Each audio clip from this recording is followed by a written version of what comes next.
जय हिंद दोस्तों। तो कैसे हैं आप सब। ये जो सीरीज़ हमने स्टार्ट की है जिसमें हम डेली आपको हर टॉपिक के क्वेश्चंस अपलोड कर रहे हैं, उसमें अभी हम प्रॉफिट एंड लॉस का टॉपिक जहां टाइप पे छोड़ा था उसके आगे की टाइप पे हम बढ़ने वाले हैं। ठीक है।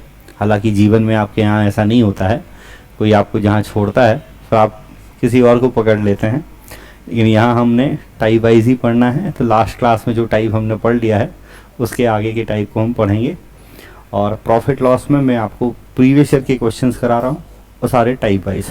ठीक। तो आज का जो टॉपिक है, आज मीन्स जो टाइप हम पढ़ने वाले हैं, प्रॉफिट यदि आप देखें तो दो टाइप का होता है। एक तो प्रॉफिट होता है प्रैक्टिकली, यदि आप सोचें तो रुपए में, जब भी मार्केट आप जा रहे होते हैं तो कुछ रुपए में प्रॉफिट होगा कि भाई 50 रुपए की चीज़ 60 रुपए में बेच दी। या एक होता है प्रॉफिट आपका कि आपको क्वांटिटी के बेस पे कुछ प्रॉफिट हो रहा होता है कि हमने 5 आर्टिकल खरीदे और 4 बेच दिए, एक आर्टिकल बचा लिया, तो ऐसा कुछ होता है। तो आज के क्लास में वो सारे क्वेश्चन हम पढ़ने वाले हैं जिसमें मैं क्वांटिटी के बेस में प्रॉफिट हो रहा हो, उसको कहने के, क्वेश्चन में लिखने के तरीके अलग अलग होते हैं, क्वेश्चन में अलग अलग तरीके से उसको लिखा जाता है, तो वो सारा हम पढ़ रहे होंगे। बाकी लाइव क्लासेस मेरा जो चैनल है और एप्लीकेशन है MPIQ ऑफिशियल, वहाँ चल ही रही हैं। यदि आप लाइव क्लासेस ज्वाइन करना चाहते हैं SSC के लिए या कोई भी एग्ज़ाम जिसमें मैथ्स आ रही है, तो आप वहाँ पर जुड़ सकते हैं। रेगुलर बेसिस पे क्लासेस हैं, आपको रिकॉर्डेड क्लासेस भी मिल जाएंगी, फ्री क्लासेस भी आपको वहाँ पे मिल जा रहे होंगे। ठीक। तो ये टाइप हम पढ़ रहे हैं। बेसिक आपको पता है कि प्रॉफिट परसेंट क्या होता है, प्रॉफिट अपॉन CP इंटू 100। इस यदि मुझे प्रॉफिट परसेंट फाइंड कर रहा हूँ तो मुझे केवल प्रॉफिट एंड CP की ज़रूरत है। मुझे प्रॉफिट CP पता चल गया तो प्रॉफिट परसेंट हो जाएगा। ये लॉस परसेंट क्या होता है, लॉस अपॉन CP। तो ये दो चीज़ें मुझे पता हो तो मैं प्रॉफिट या लॉस निकाल सकता हूँ। ठीक। तो उसी आधार पे क्वेश्चन है। एक फर्स्ट क्वेश्चन से हम स्टार्ट कर रहे हैं एकदम बेसिक से। होपफुली आपने क्वेश्चन पढ़ा होगा और ज़्यादातर क्वेश्चन आपसे, ज़्यादातर लोगों से ये क्वेश्चन बन भी जाएगा।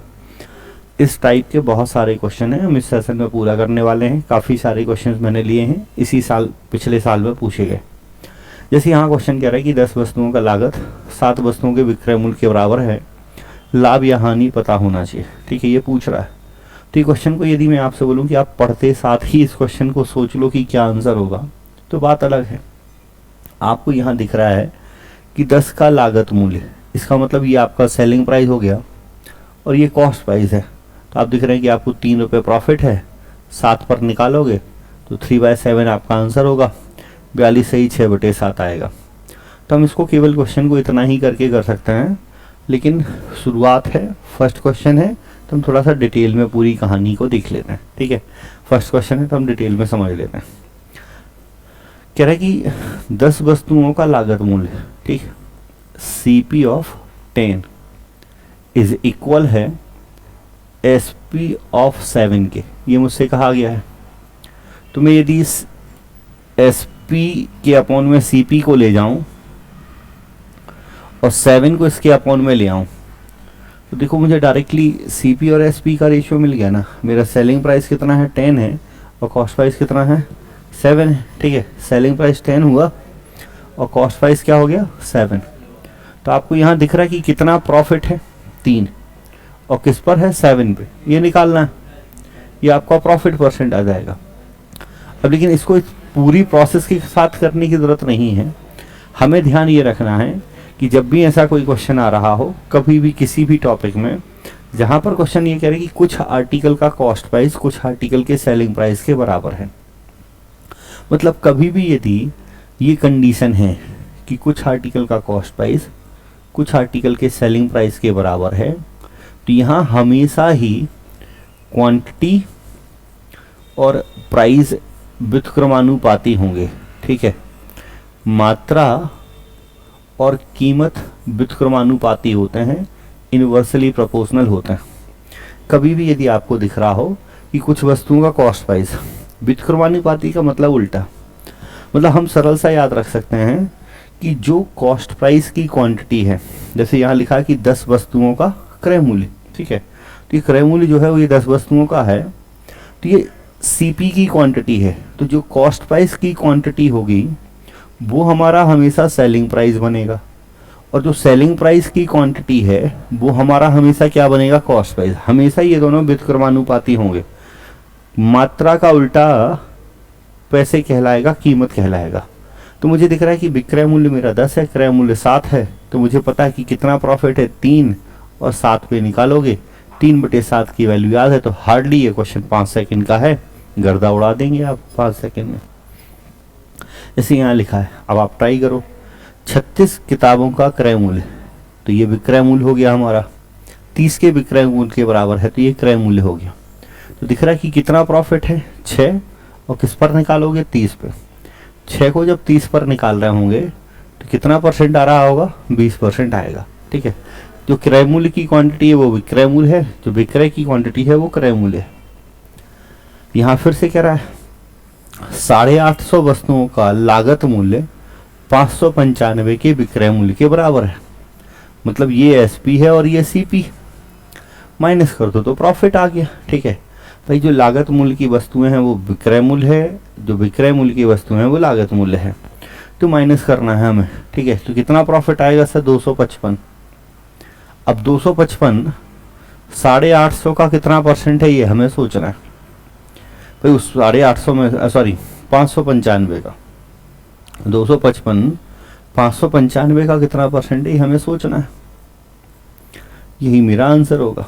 ठीक, अब कैलकुलेट करना है, ऑप्शन बहुत सारे हैं, 555 का टेबल हमें याद नहीं है 95 का, तो हम अप्रॉक्सीमेटली सोच लेते हैं। ऑप्शन ठीक ठाक हैं, थोड़े से दूर दूर हैं। ठीक है, तो थोड़े से ऑप्शन जो हैं वो दूर दूर हैं, हम अप्रॉक्सीमेटली कैलकुलेट करते हैं। तो मैं यदि इसे 600 भी सोच लूँ, तो 6 से डिवाइड करोगे, 6 चौके 24, एक बचेगा तो 6 दूनी 12। ठीक है, पॉइंट समथिंग, मतलब 42 दशमलव कुछ आएगा। 695 होता थोड़ा सा कम, तो 42 दशमलव, जैसे अभी देखो 6 चौके 24, 6 तिया 12, 6 पंजे 30 आ रहा है, फिर थोड़ा सा ज़्यादा आएगा, तो 42 दशमलव क्या आ जाएगा, 84। तो ऐसे कैलकुलेशन पूरे नहीं करने होते हैं, अप्रॉक्सीमेट कैलकुलेट कर सकते हैं, लगभग मान निकाल के भी चीज़ों को किया जा सकता है। यहाँ क्या कह रहा है कि भाई एक व्यक्ति 80 किलोग्राम चावल खरीदता है और उसे 30 किलोग्राम के लिए किए गए भुगतान के बराबर के लाभ पर बेच देता है। अब से थोड़ा सा यहाँ से टाइप चेंज हो गया। इस वीडियो में हम वो सारे क्वेश्चन पढ़ेंगे जहाँ पर प्रॉफिट या लॉस क्वांटिटी के रूप में हो, तो यहाँ थोड़ा सा टाइप चेंज हो गया, अभी क्वेश्चन कहने के तरीके को बदल गया। भाई मुझे यदि प्रॉफिट परसेंट पता करना हो तो मेरे माइंड में होना चाहिए कि मुझे प्रॉफिट बटे CP × 100 करना है। ये फॉर्मूला बच्चों वाला है, ये सबको याद है। ठीक है, ये कोई बड़ा फॉर्मूला नहीं है। तो अब ध्यान से क्वेश्चन पढ़ना और मेरी बात सुनना। एक व्यक्ति 80 किलोग्राम चावल खरीदता है और उसे 30 किलोग्राम के लिए किए गए भुगतान के बराबर लाभ होता है। इसका मतलब ये है कि मान लो आपने खरीदा है तो आपको 30 किलोग्राम का जो क्रय मूल्य है उतना आपको प्रॉफिट है। ठीक है, आपको 30 किलोग्राम का जो क्रय मूल्य है उतना ही आपका क्या है, प्रॉफिट है। तो मान लेते हैं कि 1 किलोग्राम का क्रय मूल्य 1 रुपए है, तो 30 किलोग्राम का क्रय मूल्य कितना हो गया, 30 रुपए, तो ये मेरा प्रॉफिट हो गया। और मैंने कितना चावल खरीदा है, 80, तो मैं बेचूंगा भी तो 80 ही, तो मेरा 1 किलोग्राम 1 रुपए का, तो 80 किलोग्राम 80 रुपए का, तो ये मेरा क्रय मूल्य हो गया। प्रॉफिट बटे CP ये लाभ होता है, ये 37.5% आएगा। देखो हमने एक लाइन लिखी है, आंसर आ गया। समझा देते हैं, माना कि, अब बच्चे तो हैं नहीं कि ऐसा लिखोगे कि माना कि। ठीक है, ये चीज़ जो मैंने आपको बताई ये मन में सोच सकते हैं, मैं आपको थोड़ा सा समझा देता हूँ। यदि 1 kg का प्राइस 1 रुपए है तो भाई 80 kg का प्राइस कितना होगा, 80 रुपए, और 30 kg का प्राइस कितना होगा, 30 रुपए। अब भाई जो 30 kg का प्राइस है वो क्वेश्चन कह रहा है, मैं नहीं कर रहा हूँ, कि उतना ही आपका प्रॉफिट है जितना कि 30 kg का प्राइस है, और ये आपका कॉस्ट प्राइस होगा, ये क्रय मूल्य होगा। तो ये प्रॉफिट है, ये CP है। प्रॉफिट बटे CP क्या होगा आपका, प्रॉफिट परसेंट बनेगा। तो प्रॉफिट परसेंट कितना आ जाएगा, 37.5। अब तो समझ रहे होंगे। ठीक, ये अच्छा क्वेश्चन है, बहुत बढ़िया, ध्यान से सुनेंगे, अच्छे से क्वेश्चन करने की कोशिश करेंगे। ये सारे क्वेश्चन 1 लाइनर क्वेश्चन है, हम एक सिंगल लाइन में क्वेश्चन करेंगे। ठीक, और आपने पढ़ा होगा या आपसे बन जाएंगे, लेकिन पेपर में मायने रखता है कि हमसे क्वेश्चन कितने टाइम में बन रहा है, हम कितने कम समय में कर पा रहे हैं। कह रहे 168 पेन बेचने पर, अच्छी बात है, बेच दिए। एक दुकानदार को 14 पेन के क्रय मूल्य के बराबर लाभ प्राप्त हुआ। सर उसका लाभ जो है वो कितना है, जो 14 का क्रय मूल्य हो। तो मैंने मान लिया कि 1 का क्रय मूल्य 1 है, तो 14 का क्रय मूल्य क्या होगा, 14 हो, तो ये उसका प्रॉफिट हो गया। अच्छा सर, प्रॉफिट परसेंट के लिए मुझे सीपी की ज़रूरत है। ठीक भाई, सीपी भी सोच लेते हैं। एक पेन यदि 101 रुपये का आता है, तो मैंने तो 168 पेन खरीदे हैं, बेचे हैं 168, तो खरीदी भी होंगे ना, तो कॉस्ट प्राइस पता चल गया कि 168 रुपये है। अब ये भी पेपर में नहीं लिखना, मुझे सीधा दिख रहा था कि 14 मेरा प्रॉफिट है, कॉस्ट प्राइस मेरा 168 है, ये मेरा आंसर आ गया। ये मेरा आंसर आएगा। डिवाइड करोगे तो 2 बार, 12 से 12 8 96, 8.33%। ठीक, तो बस एक चीज़ मन में बिठानी है कि जब भी ऐसा क्वेश्चन आए जिसमें क्वांटिटी के रूप में प्रॉफिट या लॉस हो, यहाँ हमेशा क्या होगा, जैसे यहाँ लिखा है कि 14 पेन के सीपी के बराबर लाभ है, तो हमने अपने मन में सीपी सोच लिया। क्वेश्चन ऐसा भी हो सकता था 14 पेन के एसपी के बराबर लाभ है, तो हम अपने मन में एसपी सोचेंगे। हम अपने मन में क्या करेंगे, एसपी सोचेंगे। अभी क्वेश्चन आएगा समझाएंगे। यहाँ कह रहा है कि 132 केले बेच दिए, तो एक विक्रेता को 12 केले के सीपी के बराबर, यहाँ लिखा नहीं है, यहाँ लिखा है कॉस्ट प्राइस ऑफ 12, 12 केले के सीपी के बराबर हानि हुई। तो भाई एक केले का सीपी यदि मान लो 1 रुपये है, एक केले का क्रय मूल्य 1 रुपये है, तो 12 का क्रय मूल्य कितना होगा, 12, ये मेरी हानि हो गई। और मैंने 132 केले खरीदे हैं, तो 132 का सीपी क्या होगा, 132, ये मेरा सीपी हो गया। भाई यदि एक केला 1 रुपये का, ये आपको समझाने के लिए लिख रहा हूँ, आंसर में इससे ज़्यादा कुछ नहीं लिखना। एक केला 1 रुपये का, तो 132 के 12 रुपये के, तो 12/132 आंसर हो गया ना। इसको भाग करोगे तो कितना आएगा, 11, 12 से 11 बार, 11 से भाग करोगे तो 9.09, तो ये 11 जा रहा है, भाग करोगे तो 9.09%। यहाँ कह रहे एक व्यापारी को 45 मीटर कपड़ा बेचने पर 12 मीटर कपड़े के विक्रय मूल्य के बराबर। अब देखो मैंने बोला बस इस क्वेश्चन में ध्यान क्या रखना है कि जो हमारा प्रॉफिट या लॉस है वो कुछ वस्तुओं के क्रय मूल्य के बराबर है या विक्रय मूल्य के, जिसके बराबर है हम उसको सोच लेंगे। तो 12 मीटर कपड़े के विक्रय मूल्य के बराबर लाभ प्राप्त होता है। इसको फिर वही 1 लाइन में ही लिखना है, मैं आपको समझाने के लिए बता देता हूँ। आपसे पूछा लाभ प्रतिशत बताओ, तो मैंने मान लिया कि 1 मीटर का विक्रय मूल्य 1 रुपये है, तो 12 मीटर का विक्रय मूल्य 12 रुपये, ये मेरा प्रॉफिट हो गया। और सर 45 मीटर का विक्रय मूल्य 45 रुपये, लेकिन मुझे लाभ प्रतिशत के लिए तो क्रय मूल्य लिखना है। तो सर विक्रय मूल्य 45 है, उसमें से प्रॉफिट घटा दोगे तो आपका लाभ आ जाएगा 33। अब इसमें हो सकता है किसी को समझ ना आया हो, तो मैं एक बार समझा दे रहा हूँ। एक तो पहले आपको पता होना चाहिए कि सेलिंग प्राइस माइनस प्रॉफिट करते हैं तो कॉस्ट प्राइस आता है, या सेलिंग प्राइस प्लस लॉस करते हैं तो कॉस्ट प्राइस आता है। भाई हानि के केस में कॉस्ट प्राइस ज़्यादा होता है, लॉस के केस में कॉस्ट प्राइस कम होता है। हानि के केस में सीपी क्या होगा, ज़्यादा, लॉस के केस में सीपी क्या होता है, कम होता है। ठीक है, तो यदि आपको प्रॉफिट है तो एसपी में से प्रॉफिट माइनस करोगे तो आपको सीपी आ जाएगा। सर हमें दिया था कि हमारा जो प्रॉफिट है वो सेलिंग प्राइस के बराबर है, तो मैंने मान लिया कि 1 मीटर का सेलिंग प्राइस 1 रुपये है। 1 मीटर का सेलिंग प्राइस 1 रुपये, तो 12 मीटर का सेलिंग प्राइस क्या होगा, आप बोलोगे सर 12 रुपये। अच्छा 45 मीटर का सेलिंग प्राइस क्या होगा, आप बोलोगे सर 45 रुपये। सर आप बोलोगे प्रॉफिट परसेंट चाहिए है, तो उसके लिए तो प्रॉफिट बटे सीपी चाहिए।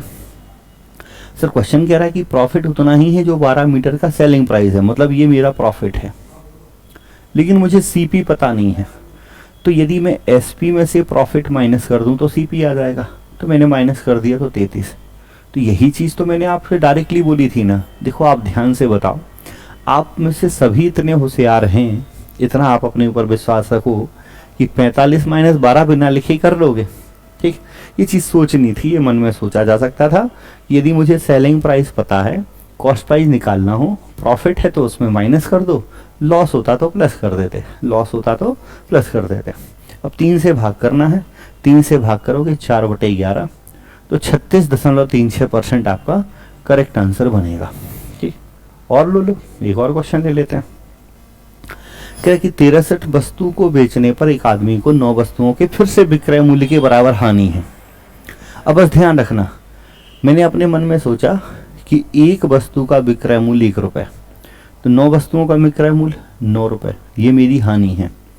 हानि के केस में कॉस्ट प्राइस बड़ा होता है, मतलब यदि आपको लॉस है तो उस केस में सीपी बराबर होता है एसपी प्लस लॉस के। ये माइंड में होना चाहिए। सर एक वस्तु का विक्रय मूल्य 1 रुपये, तो 9 वस्तु का 9 रुपये, और मैंने 63 वस्तु बेची हैं, तो एक वस्तु का 1 रुपये, तो 63 वस्तु का 63 रुपये है। लेकिन ये 63 रुपये विक्रय मूल्य आया, मुझे तो क्रय मूल्य चाहिए, तो 63 में 9 जोड़ना पड़ेगा, तो 63 और 9 कितना होगा 72। ये मेरा आंसर है। डिवाइड करोगे तो 8 से भाग कर रहे होंगे तो 12.5%, यहाँ 12.5% होना चाहिए एक्चुअल में, ठीक है। ये मिस प्रिंटिंग है, तो इसको बस ध्यान से एक बार सोचना है। यदि प्रॉफिट सीपी के टर्म में है तो सीपी एज्यूम करो, एसपी के टर्म में एसपी एज्यूम करो, और एसपी के टर्म में है तो थोड़ा सा ध्यान रखना है। सर इस क्वेश्चन को फिर वैसे ही करेंगे। यहाँ कह रहा है कि 17 गेंदों को इतने रुपए में बेचने पर, मतलब मुझे 17 गेंदों का सेलिंग प्राइस पता है। क्या है? सेलिंग प्राइस पता है। 5 गेंदों के क्रय मूल्य के बराबर, ठीक है। सर किसके बराबर? क्रय मूल्य के बराबर। मेन पॉइंट तो यही है कि आपका जो प्रॉफिट या लॉस है वो कुछ वस्तुओं के सीपी के बराबर है कि एसपी के। तो 5 गेंदों के क्रय मूल्य के बराबर मेरी हानि है। मुझे पता है यदि एक गेंद का क्रय मूल्य 1 रुपये, एक गेंद का सीपी 1 रुपये, तो 5 का सीपी 5 रुपये, और 17 गेंदों को बेचा है तो 17 का सीपी 17 रुपये। सर ये मेरा प्रॉफिट है। एक का सीपी 1 रुपये तो 5 का सीपी 5 रुपये, ये प्रॉफिट है। 17 का सीपी 17 रुपये, ये कॉस्ट प्राइस है। सर प्रॉफिट के केस में सेलिंग प्राइस ज्यादा होता तो सेलिंग प्राइस क्या होगा? 17 और 5 12, ठीक है। अच्छा हानि है, सॉरी, हानि के केस में अभी आपने बात की थी कि हानि के केस में जो सीपी होता है वो ज्यादा होता है, एसपी होगा सीपी माइनस प्रॉफिट, तो 17 माइनस 5 12, ये सेलिंग प्राइस आ गया। अब क्वेश्चन में आपको देखो सेलिंग प्राइस पता है। क्वेश्चन कह रहा है कि सेलिंग प्राइस जो है वो 720 है, मतलब इस 12 की वैल्यू 720 दी है, और मुझसे पूछा गया है कि आप सीपी बताओ। 12 की वैल्यू मुझे पता है, 17 की वैल्यू पूछ रहा है। अब सर पूरी अर्थमेटिक की जान है एक ही चीज, यूनिटरी मेथड। आपको यूनिटरी मेथड आती है गणित में, उसके अलावा मतलब ऐसा कोई क्वेश्चन नहीं बनता है यूनिटरी मेथड जिसमें ना लग रही हो, खास करके अर्थमेटिक में यूनिटरी मेथड लगती है। यूनिटरी मेथड बहुत अच्छे से आप समझ रहे हैं। 12 रुपए में 720 आ रहे हैं, मतलब मैं समझाने के लिए, भाई 5 रुपए में 10 चॉकलेट आती हैं, 8 रुपए में कितनी आएंगी? तो पहले पता कर लो 1 रुपए में कितनी आएगी, 10/5, फिर 8 से गुणा कर दो। मतलब जो दिया होता है उससे भाग कर देते हैं, जो निकालना उससे गुणा कर देते हैं। यही होती है यूनिटरी मेथड। तो मुझे 12 दिया है तो मैं 12 से भाग कर दूंगा, और निकालना क्या है? 17 से गुणा, तो ये 6, 17 छक्के 102। लेकिन सर ये जो आया, ठीक है, मुझसे क्रय मूल्य पूछा है 1 का, ये तो आया सभी का, मुझे तो 1 का चाहिए था, तो मुझे 17 से भाग देना पड़ेगा। तो मैं शुरुआत में ही भाग दे देता तो और अच्छा रहता। ये 17 से 17 कट जाएगा, 60 आपका आंसर बनेगा। क्या आएगा? 60 जो है वो आपका करेक्ट आंसर बनेगा। तो ये सभी क्वेश्चन उसी मेथड से हो जा रहे हैं, हमें रेशियो लिखना है बस। कह रहा है कि निशा ने 2000 रुपये में 25 किताबें खरीदी, और मतलब ये इनका 25 किताबों का कॉस्ट प्राइस हो गया, और उन्हें 5 किताबों के विक्रय मूल्य के बराबर लाभ पर बेचा। सर यहाँ लाभ है विक्रय मूल्य के बराबर है। यदि एक का विक्रय मूल्य 1 रुपये है तो 5 का विक्रय मूल्य कितना होगा? 5, और ये मेरा प्रॉफिट है, ये मेरा क्या है? प्रॉफिट है, ठीक है। तो एक का विक्रय मूल्य 1 रुपये है तो 5 का विक्रय मूल्य 5 रुपये है, तो ये मेरा प्रॉफिट हो गया। मैंने बेची 25 किताबें हैं तो मेरा सेलिंग प्राइस क्या हो गया? 25 रुपये। सर लाभ है तो कॉस्ट प्राइस कम रहा होगा, तो कॉस्ट प्राइस क्या रहा होगा? 20 रुपये। अब मुझे 25 किताबों का कॉस्ट प्राइस दिया है, तो सर ये कॉस्ट प्राइस का रेशियो आ गया। मतलब 20 यूनिट की वैल्यू मुझे पता है कि 2000 है, और मेरे से पूछा है कि एक का विक्रय, तो पहले तो 25 यूनिट की वैल्यू निकाल दो, 20 से भाग करते हैं और 25 से क्या कर देते हैं, गुणा।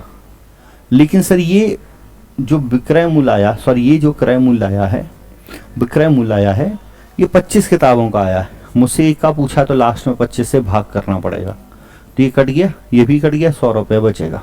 ये क्या बचेगा, 100 रुपये। जितने का भी पूछेगा उस हिसाब से हम सोच सकते हैं।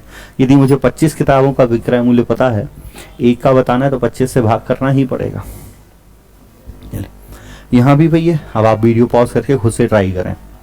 72 वस्तुएं हैं, इनको बेच रहे हैं, एक आदमी को 12 वस्तु के विक्रय मूल्य के बराबर हानि है, 12 के विक्रय मूल्य के बराबर हानि है। एक वस्तु का क्रय मूल्य दिया है, विक्रय मूल्य पूछ रहा है, तो पहले तो मैं फटाफट से रेशियो लिखता हूँ।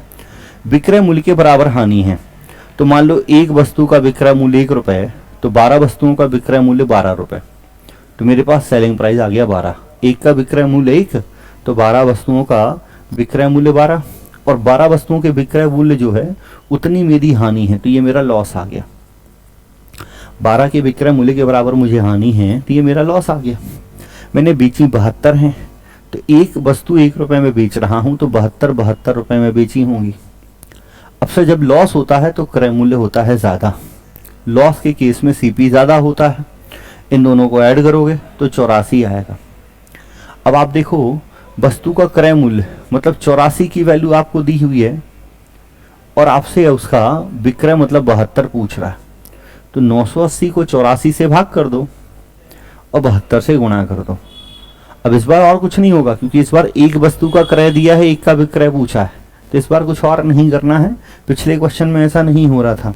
यहाँ देखो 25 का क्रय था, पूछा एक का था, इसलिए वो भाग करना पड़ा था। अब इसको डिवाइड करना, इससे ज़्यादा कुछ और नहीं होगा। इसको बस आपको डिवाइड कर लेना है, ठीक है।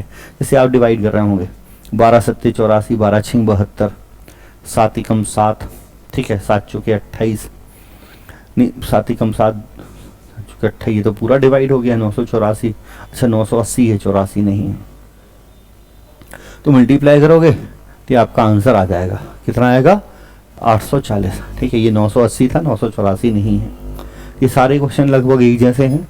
अब यहाँ से आप क्वेश्चन कर सकते हैं, ये क्वेश्चन आपके होमवर्क होने चाहिए। ये सब क्वेश्चनों में वही हो रहा है जो आपको मैंने समझाया है, ठीक है। तो इनमें से मैं फटाफट से कुछ और क्वेश्चन आपको कर देता हूँ। यहाँ 17 गेंदों को 720 में बेचने पर 5 गेंदों के लागत मूल्य के बराबर हानि है। तो आपने एक का लागत मूल्य 1 रुपये माना, तो 5 का 5 रुपये ये हानि हो गई। 17 गेंदों को इतने में बेचा है, तो 17 का, ठीक है, एक का मतलब 1 रुपये है, तो 17 का 17 रुपये होगा, तो आपका कॉस्ट प्राइस 17 रुपये आ गया। लॉस है तो उस केस में आपका सेलिंग प्राइस कम होगा 12 की वैल्यू दी है, फिर से निकालना। ये क्वेश्चन तो रिपीट है, सॉरी ये क्वेश्चन तो रिपीट हो गया है, ठीक है। हम ऑलरेडी ये क्वेश्चन को कर चुके हैं। समान विक्रय मूल्य की 14 घड़ियां प्रत्येक 450 में दर से बेचकर 4 घड़ियों के लागत मूल्य के बराबर लाभ प्राप्त होता है। तो प्रत्येक घड़ी का लागत मूल्य, ये आपका होमवर्क कहलाया। सेम क्वेश्चन हमने किया है, आप घर पे खुद से ट्राई करिएगा, कमेंट करके बताइएगा कि क्या आंसर आ रहा है, ठीक, कमेंट करके बताएंगे कि क्या आपका आंसर है। ये क्वेश्चन अच्छा है, इसको हम समझते हैं। कह रहे कि 60 कुर्सियों को बेचने पर प्राप्त लाभ 45 की लागत मूल्य के बराबर है। हम केवल इतनी लाइन को समझते हैं। जब हमने 60 कुर्सियों को बेचा तो हमें लाभ हुआ, और वो 45 की लागत मूल्य के बराबर है।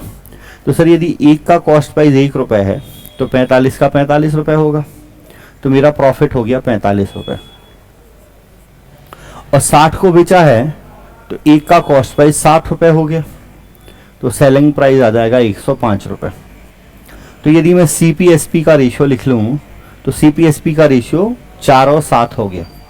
मतलब यदि कॉस्ट प्राइस 4 है तो सेलिंग प्राइस 7 होगा। ये लाइन समझ आई? फिर से एक बार देख लो ध्यान से। यदि एक वस्तु का CP 1 रुपये है, एक का CP 1 रुपये है, हमने एज्यूम कर लिया, ये सब लिखना नहीं है, तो 60 का CP क्या होगा, 60 रुपये। और मुझे जो प्रॉफिट है वो 45 के CP के बराबर है, मतलब मेरा प्रॉफिट 45, तो विक्रय मूल्य 105 आएगा। मैंने रेशियो में लिख दिया, 15 से डिवाइड कर लिया, मतलब कॉस्ट प्राइस मेरा 4 रुपये है और सेलिंग प्राइस मेरा 7 रुपये है। अब कह रहा है कि 77 कुर्सियों की बिक्री के साथ 21 कुर्सियां मुफ्त दिए जाने पर कितना लाभ होगा। अब आप मान लो कि आप दुकानदार हैं, मैं कस्टमर हूँ, मैं आपके पास आया, मैंने बोला कि मुझे 77 कुर्सियाँ खरीदनी हैं, तो आपका जो सेलिंग प्राइस है वो 7 रुपये है। आपका सेलिंग प्राइस 7 रुपये है एक कुर्सी का, तो आप 77 कुर्सी का टोटल 77 इंटू 7 रुपये मुझसे लोगे। भाई सेलिंग प्राइस एक कुर्सी का 7 रुपये है, तो 77 कुर्सी का सेलिंग प्राइस क्या होगा, 77 इंटू 7 रुपये। लेकिन एक बात बताओ, आपने मुझे 21 कुर्सियाँ फ्री दे दी, तो इन 21 कुर्सियों को आपने मुझे फ्री दिया है, मतलब आप इनका मुझसे पैसा तो नहीं लोगे, लेकिन आपने ये कुर्सियाँ जहाँ से खरीदी थी या बनवाई थी तो आपका तो खर्चा हुआ होगा। मतलब एक्चुअल में देखा जाए तो आपने मुझे 77 प्लस 21 टोटल 98 कुर्सियाँ दी हैं, और आपने वो सभी 98 कुर्सियाँ ही खरीद के लाए होंगे। आप खरीद के 98 लाए हैं, अब मुझे 77 के पैसे पे बेच दे रहे हैं, बाकी तो फ्री दे रहे हैं। तो आपका जो कॉस्ट प्राइस होगा, एक कुर्सी का कॉस्ट प्राइस 4 है, तो 98 का क्या होगा, 98 इंटू 4। एक का कॉस्ट प्राइस यदि 4 है तो 98 का क्या होगा, 98 इंटू 4 होगा। तो ये कॉस्ट प्राइस आ गया, ये सेलिंग प्राइस है। प्रॉफिट निकालना है, निकाल देते हैं। 7 से भाग करोगे तो 14 बार, फिर 7 से 11 और 7 से 2, तो सेलिंग प्राइस 11, कॉस्ट प्राइस 8। कितना प्रॉफिट दिख रहा है सर, 3, और किस पे निकालोगे, 8 पे, तो 3/8 जो होता है ये 37.5% आपका बनेगा। तो उम्मीद है कि क्वेश्चन में आपको मज़ा आया होगा, सेशन सारे आपको अच्छे लगे होंगे, सफिशिएंट क्वेश्चन है। यहाँ फिर वही है, ठीक है। ये थोड़ा सा एक और टाइप क्वेश्चन बनता है जिसमें डिस्काउंट को साथ में रिलेट कर देते हैं इसी टाइप के। तो ये लास्ट के 2 क्वेश्चन और समझ रहे हैं, ये अलग टाइप है, ठीक। मैंने शुरुआत में आपको क्वेश्चन कराए कि जब भी ऐसा दिया होगा हम डायरेक्टली रेशियो लिख सकते हैं। तो ये 2 बहुत बेहतर क्वेश्चन है, इनको ध्यान से समझिएगा, ठीक है। 15 और 16, ठीक है। क्या कह रहा है कि 12 वस्तुओं का क्रय मूल्य 9 के विक्रय मूल्य के बराबर है। तो मैंने बोला जो क्रय मूल्य की वस्तुएं हैं वो विक्रय मूल्य बन जाएगा, और जो विक्रय मूल्य की वस्तुएं वो क्रय मूल्य बनेगा। तो 12 वस्तुओं का क्रय मूल्य मतलब मेरा सेलिंग प्राइस 12 है, 9 के विक्रय मूल्य के बराबर है, तो मेरा कॉस्ट प्राइस 9 है। मुझे सेलिंग प्राइस कॉस्ट प्राइस का रेशियो मिल गया। आप इसको समझने के लिए लिखना चाहो तो लिख सकते हो, CP ऑफ 12 बराबर होगा SP ऑफ 9। तो यहाँ से मुझे CP SP का रेशियो मिल गया। यहाँ भी यही कह रहा है कि 10 वस्तुओं पर डिस्काउंट, 10 का डिस्काउंट बराबर है 5 के प्रॉफिट के। तो मुझे यहाँ से डिस्काउंट और प्रॉफिट का रेशियो भी 5/10 मिल गया, ठीक। तो मेरे पास 2 रेशियो हैं, इसको 3 से डिवाइड करना हो तो कर लेते हैं, 4/3 आएगा, और इसके अलावा डिस्काउंट और प्रॉफिट का रेशियो है, 5 से डिवाइड कर दिया तो 1/2 आ गया, ठीक सर। होपफुली आप ये रेशियो समझ पाए होंगे। इन लाइन को ध्यान से एक बार पढ़ के और सोच लीजिएगा। मेरे से पूछ रहा है लाभ परसेंट और बट्टा परसेंट में अंतर बताइएगा, difference between profit percent and discount percent, ये मुझसे पूछा गया। अब आपको ये पता है ही कि प्रॉफिट परसेंट होता है प्रॉफिट अपॉन CP इंटू 100। साथ में आपको ये भी पता होना चाहिए कि डिस्काउंट परसेंट होता है डिस्काउंट अपॉन MRP इंटू 100, और आपको ये भी पता होना चाहिए कि MRP होता है डिस्काउंट प्लस सेलिंग प्राइस। भाई सेलिंग प्राइस MRP पे डिस्काउंट देने के बाद ही तो आता है। तो अब आपको यदि डिस्काउंट परसेंट चाहिए तो आपको MRP निकालना पड़ेगा, CP निकालना पड़ेगा। सर पूरे क्वेश्चन में कहीं MRP की तो बात ही नहीं हुई, लेकिन SP है, तो यदि मैं डिस्काउंट को SP में जोड़ दूंगा तो मेरा काम बन जाएगा। लेकिन ध्यान से देखो, अभी ये 2 रेशियो अलग अलग हैं, आप इनको कैसे रिलेट करोगे। आपको दिख रहा है कि सेलिंग प्राइस 4 है और कॉस्ट प्राइस कितना है, 3। तो सर ऐसे केस में प्रॉफिट तो 1 हुआ, प्रॉफिट कितना हुआ, 1, जबकि यहाँ प्रॉफिट 2 है। क्वेश्चन 1 है, आर्टिकल 1 है, तो उनका प्रॉफिट भी सेम होना चाहिए। मुझे इस प्रॉफिट को इक्वल करना है। यदि मैं इस प्रॉफिट को इक्वल कर लेता हूँ तो फिर मेरा काम बन जाएगा। तो प्रॉफिट यहाँ 2 है, यहाँ 1 है, तो मुझे प्रॉफिट को 2 करना है, तो मैंने इसको 2 से मल्टीप्लाई कर दिया। तो देखो ये 8 और ये 6 हो गया। अब मेरा प्रॉफिट 2 रुपये आ गया। और अब मैं रिलेट कर सकता हूँ, जब दोनों में प्रॉफिट इक्वल हो गया तो फिर मैं यहाँ इनको डिस्काउंट भी, मतलब 2 अलग अलग रेशियो हैं, उनमें कोई रिलेशन आ जाए तो हम उनको इकट्ठा करके लिख सकते हैं। तब मैं लिख सकता हूँ कि डिस्काउंट कितना है 1। सर मुझे सेलिंग प्राइस डिस्काउंट पता है, तो मैं दोनों को जोड़ दूंगा तो मुझे MRP भी पता चल जाएगा। दोनों को जोड़ दूंगा तो मुझे MRP भी पता चल जाएगा। तो MRP जो है वो मेरा कितना आ जाएगा, 1 + 8 9। MRP जो आएगा वो कितना आ गया, 9 रुपये। ठीक है, यदि मुझे सेलिंग प्राइस पता चल गया, डिस्काउंट मुझे पता है, सेलिंग प्राइस मुझे पता चल गया, तो मैं 9 जोड़ सकता हूँ। अब मुझसे पूछा है लाभ परसेंट, तो पहले तो मैं प्रॉफिट परसेंट निकाल देता हूँ। प्रॉफिट परसेंट होता profit upon CP। Sir profit कितना है, 2 है। CP कितना है, तो CP यहाँ से मुझे दिख रहा है कि 6 है। ये मेरा प्रॉफिट परसेंट होगा 1/3, तो 33 सही 1/3%। डिस्काउंट परसेंट निकालते हैं। डिस्काउंट कितना है, तो डिस्काउंट है 1 रुपये, और डिस्काउंट किस पे दिया जाता है, MRP पे, तो 9 पे।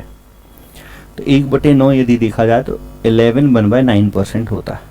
सर इन दोनों को माइनस करना है, 33 - 11 करोगे तो 22 आएगा, तो 22.22% ये आपका करेक्ट आंसर बनेगा, जो कि आपका आंसर सही है। ठीक, तो होपफुली क्वेश्चन समझ पाए होंगे। वीडियो पॉज करें, एक बार 2 बार रिवाइज करें। मैं एक और ऐसा क्वेश्चन आपको समझा रहा हूँ। यहाँ कह रहा है कि 12 का CP 9 के SP के बराबर है। तो पहले तो मैंने फटाफट से SP और CP का रेशियो लिखा, SP और CP का। ठीक है सर, 12 का CP, तो ये मेरा SP बना और ये मेरा CP बना, और 8 पर डिस्काउंट 6 पर प्रॉफिट के बराबर है। तो यहाँ से डिस्काउंट और प्रॉफिट का रेशियो लिखोगे तो 8 पर डिस्काउंट है, ये प्रॉफिट बनेगा, ये मेरा डिस्काउंट बन गया। मेरे से फिर वही क्वेश्चन पूछा गया, तो मुझे यहाँ दिख रहा है कि मेरा प्रॉफिट जो है वो 3 है और यहाँ प्रॉफिट 8 है। प्रॉफिट ही इक्वल करना है। सर इसको डिवाइड भी कर लेते हैं, 3 से हो रहा है तो 4 और 3 बार, ये 2 से हो रहा है तो 3 और 4 बार। सर यहाँ दिख रहा है कि प्रॉफिट 1 रुपये है और यहाँ प्रॉफिट 4 रुपये है, तो मैं केवल इसके 4 से मल्टीप्लाई कर दूं, मेरा काम चल जाएगा। ये कितना हो जाएगा, 16, और ये 12, और ये प्रॉफिट 4 है। अब मैं रिलेट कर पाऊंगा, मुझे प्रॉफिट 4 दिख रहा है, तो प्रॉफिट परसेंट क्या होता है सर, प्रॉफिट अपॉन CP। तो फिर से वही 33 से 1/3 या 33.33। डिस्काउंट परसेंट क्या होता है, discount upon MRP। Sir discount 3 है, MRP के लिए मुझे डिस्काउंट में SP ऐड करना पड़ेगा। SP कितना है, 16। ठीक है, तो 16 और 3 19। अब इन दोनों को मुझे माइनस कर लेना है, अप्रॉक्सीमेट माइनस कर लो, एग्जैक्ट जैसे आप चाहें। जैसे ये देखा जाए तो ये कितना है, 33.33%। और इसको यदि आप निकालते हो 19 से लगभग डिवाइड करते हैं, जैसे ये 300 है। ठीक है, हालांकि 19 की वैल्यू याद होनी चाहिए, नहीं है तो डिवाइड कर लेते हैं। 19 से डिवाइड करोगे तो 19 से कम 19, ठीक है, 11 बचेगा। ठीक है, तो 110 होगा। 19 से 15 बार, ठीक है, तो 33 में से 15 माइनस करोगे तो 18 दशमलव कुछ आएगा। तो 18 दशमलव कुछ में आपको दिख रहा है, और आगे भी माइनस कर सकते हैं। 19 पंचे 95, ठीक है, तो कितना बचेगा, फिर 15 बचेगा, पॉइंट लगाओगे तो 0, तो 150 हो गया। ठीक है, 19 सत्ते 133, तो ये माइनस करना है। तो जब आप माइनस करोगे तो 33 - 15 तो 18, लेकिन यहाँ माइनस करोगे तो 17 दशमलव कुछ बचेगा। तो D ऑप्शन आपका करेक्ट है। होपफुली आपको ये सभी क्वेश्चन समझ आए होंगे। ये सीरीज़ अच्छी लग रही होगी। इस सीरीज़ में मैं आपको सारे टाइप वाइज क्वेश्चन करा रहा हूँ। तो नेक्स्ट वीडियो में किसी और अपडेट के साथ मिलते हैं। यदि आपको मेहनत लग रही है कि सर मेरी साइड से मेहनत की जा रही है, तो कोशिश करें कि अपने सभी दोस्तों के साथ वीडियो को फैलाएं, और जो भी हो कमेंट करके अपना ज़रूर फीडबैक बताएं। बाकी आप MPIQ का जो टेलीग्राम चैनल है उसको ज्वाइन कर लें, वहाँ सारी PDF आपको मिल जाएंगी। कोई भी डाउट, कोई भी क्वेरी आप वहाँ पूछ सकते हैं। ठीक, आज के सेशन में इतना ही है। बाकी फिर मिलते हैं नेक्स्ट वीडियो में कुछ नए क्वेश्चन, कुछ नए बेहतर क्वेश्चन नए टाइप के साथ। Thank you.